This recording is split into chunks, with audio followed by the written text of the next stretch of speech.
What's up sa inyo, Arky Peeps, Arky Friends, and Arky Tribes? Medyo matagal-tagal nating hindi nasasabi yung mga katagang yon, okay? At kung mapapansin nyo, nakabarong tayo at nandito tayo sa National Museum of Natural History at sa likod natin. So kaya nakapark lang tayo muna dito.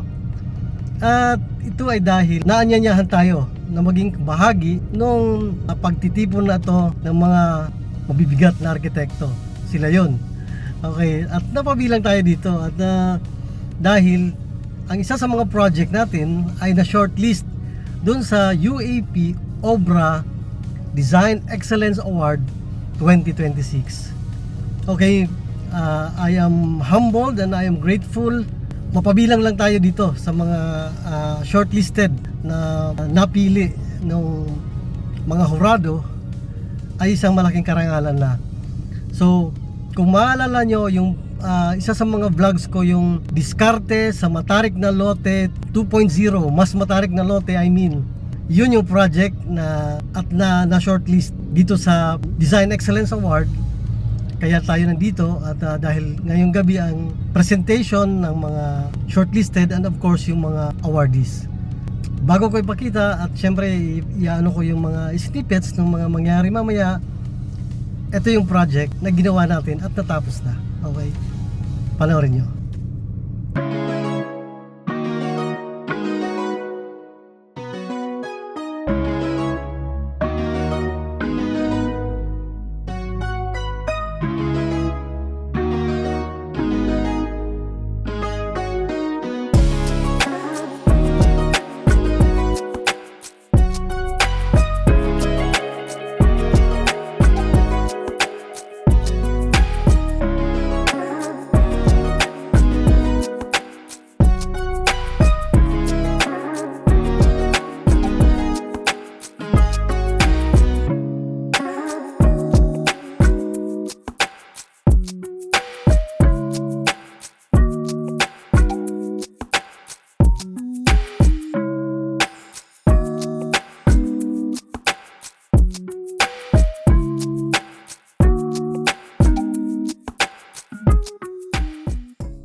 Napakaraming sumali pero kakaunti lamang ang na-shortlist.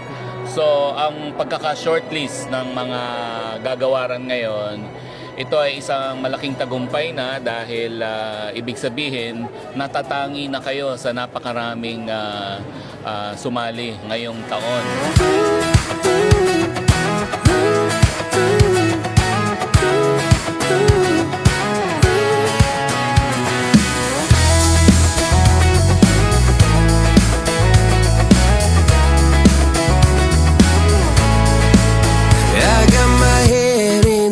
So high, feet on the ground, but I still get by.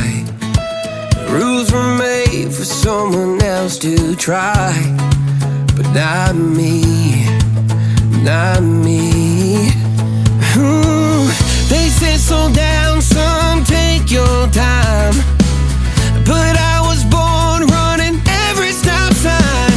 Sky is the limit, no chance to hold.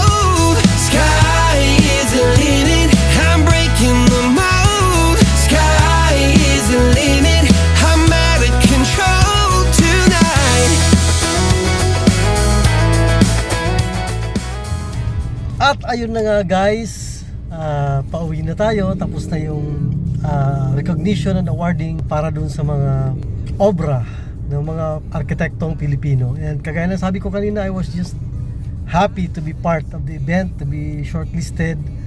At masaya, makadaupang palad lang natin yung mga magagaling at naglalakihang arkitekto ay panalo na rin tayo.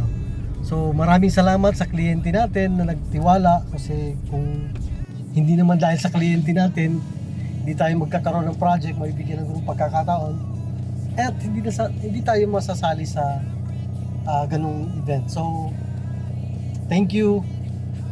Maraming salamat at rest assured na pagbubutihan pa natin, hindi lang dahil para magkaroon tayo ng award, kundi bilang isang arkitekto, gagawin natin ang ating makakaya para magkaroon ng impact sa society and of course sa end user. God bless everyone.